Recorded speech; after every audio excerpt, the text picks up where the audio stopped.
BLS का full form क्या होता है? Basic life support. Basic life support. अगर कभी भी हम सड़क पे जा रहे हैं, मॉल में जा रहे हैं, घूम रहे हैं, टहल रहे हैं, पार्क में, ऑफिस में, अगर किसी की भी दिल की गति रुकती है और वो अचेत अवस्था में आ जाता है और एकदम से धड़ाम से गिरता है, तो एक बहुत बड़ी संभावना बनेगी कि उसको कार्डियक अरेस्ट हुआ है और उसके दिल की गति रुक गई है। तो हमको उसको CPCR, कार्डियो पल्मोनरी रिससिटेशन करना होगा।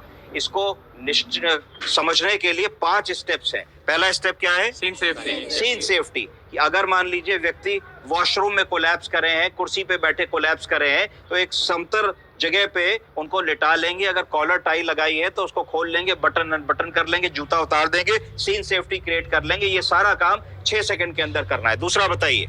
Check response. Check response. हमें मरीज को जगाना है, भैया उठो, क्या हो गया, उठो उठो, क्या बात है, क्यों नहीं बोल रहे हो, ये करना है। तो चेक रिस्पॉन्स। अगर मान लीजिए आदमी की शुगर कम है, चक्कर आ गया, बेहोशी आ गई, डिहाइड्रेशन हो गया, एकदम से BP ड्रॉप कर गया, कोई ऐसी चीज होगी तो आदमी जग जाएगा, तो हमारी क्राइसिस की सिचुएशन से हम उसी समय बाहर आ गए। तीसरा बताइए? Call for help. अगर हमें लगा कि मरीज हमारा किसी भी तरीके से रिस्पॉन्स नहीं कर रहा है, तो तुरंत हम लोगों ने जो है फोन पे या किसी भी तरीके से, अगर आप अस्पताल में हैं तो आपने कोड अनाउंस किया, अगर आप मॉल में या कहीं है तो लोग होंगे भाई मदद के लिए आ जाओ, तो सबसे पहले मदद के लिए लोगों को बुला लिया और 112 डायल करा दिया, एम्बुलेंस के लिए फोन करा दिया, कॉल फॉर हेल्प कर दिया और 1-2 लोग को साथ बुला लिया। तीसरा बताइए? Check for carotid pulse.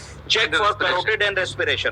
तुरंत हम लोगों ने जो है कैरोटिड आर्टरी को फील करने की कोशिश करी, देखा कि अगर दिल चल रहा होगा तो सबसे बड़ी आर्टरी होती है, इसमें धड़कन आ रही होगी, धड़कन आ रही है कि नहीं आ रही है, और अगर आदमी सांस ले रहा होगा तो पेट ऊपर नीचे जा रहा होगा, तो रेस्पिरेशन हम डॉक्यूमेंट कर पा रहे हैं कि नहीं, ये सब 4-6 सेकंड के अंदर देख लेना है। और जैसे ही हमने देखा कि कैरोटिड पल्स नहीं मिल रही है, समझ जाए कि दिल नहीं चल रहा है, और अगर सांस ऊपर नीचे नहीं हो रही है तो समझ जाए कि एक्ट ऑफ रेस्पिरेशन नहीं हो रहा है, लंग्स हमारे काम नहीं कर रहे हैं। इसके बाद बताइए? Then start CPR। Then CPR। CPR का मतलब अगर कोई पल्स और रेस्पिरेशन नहीं है तो बिना सोचे जुट जाइए मरीज पे, क्योंकि उसके ब्रेन का डैमेज होना शुरू हो गया, ब्रेन की मृत्यु होनी शुरू हो गई है।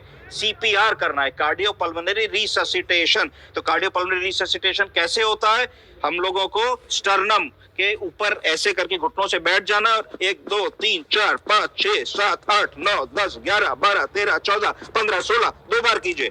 15 के बाद 2 बार सांस दी, फिर 1 2 3 4 5 6 7 8 9 10 11 12 13 14 15, 2 बार सांस दीजिए।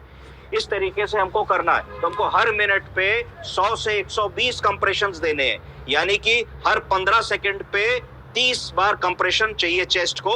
उसके बाद 2 बार हम इससे एम्बू बैग से सांस दे देंगे, 2 बार सांस दे देंगे। तो इससे क्या होगा, जब हम सांस देंगे उतनी देर CPR हमें रोकना है, क्योंकि जब हम सांस दे रहे हैं तो लंग में हवा भर रही है, हवा के साथ ऑक्सीजन जा रही है, और जब हम CPCR कर रहे हैं तो हार्ट उस ऑक्सीजनेटेड ब्लड को पूरी बॉडी में और ब्रेन में भेज रहा है, जिससे ब्रेन की डेथ ना हो। तो ये सारा कार्यक्रम हमको करते रहना है 2 मिनट तक। अगर 2 मिनट के अंदर भी हमारा जो मरीज है उसकी कोई कैरोटिड पल्स नहीं आती, कोई रिस्पांस नहीं आता, क्योंकि हर जगह मॉनिटर नहीं होगा, तो फिर हम लोगों को इस कार्य को कंटिन्यू रखना है अगले 5 मिनट तक और उसको चेक करना है, और 45 मिनट तक कुल CPCR हमको देना है। अगर हम सड़क पे इस कार्यक्रम को कर रहे हैं या पार्क में कर रहे हैं, अगर हम हॉस्पिटल में कर रहे हैं और 2-3 मिनट के अंदर CPR के बाद कोई पल्स नहीं आती है, तो कार्डियो वर्जन या डिफिब्रिलेटर का प्रयोग करना है, और 150 जूल से हमको शुरू करना है, और 150 जूल्स का शॉक देने के बाद देखना है रिथम आई कि नहीं आई, वरना फिर CPCR और कार्डियो वर्जन करते रहना है जब तक कि कॉल फॉर हेल्प के साथ और लोग ना आ जाएं और आपको